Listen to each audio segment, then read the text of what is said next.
এই আমার এই কনস্টেবলে তোমরা ঘা দিয়ে ফেলে দিছো। এই এদের হেলমেট কই? থাকি ওদেরকে গাড়ি সাইড করতে বলো। গাড়ি সাইড করো তো এদেরকে।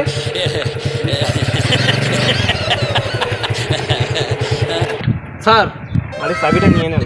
এই তোদের হেলমেট নেই কেন? থাকি ওদের মামলা দাও।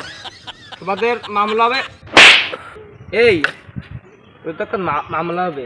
মামলা থেকে বাঁচতে চাইলে 200 টাকা দাও। স্যার আমাদের মামলা দিয়ে না স্যার, প্লিজ স্যার এই নেন 200 টাকা দেন। স্যার বাইগান স্যার এই 200 টাকাও নেন। এই 200 টাকা কেন? ওরও একটা দেন। কি জন্য?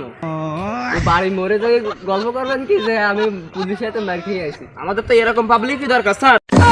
ও তুই মাঠে নেমে গেলি থেমে, ও তুই মাঠে নেমে গেলি থেমে, দু বলে out, good bye good good, বন্ধু তাড়াতাড়ি ফুট। কি করবো দিয়ে দাও। স্যার 200 টাকার জন্য স্যার মেরে দিলেন আমার স্যার। পাগল ছেলে, তুমি তো জানো না আমরা টাকা ফেলে সঠিক মামলায় ভুল করি আর ভুল মামলায় সঠিক করে দেওয়া লোক। এটা মনে হয় বুঝতেছে না আমরা কোন পুলিশ।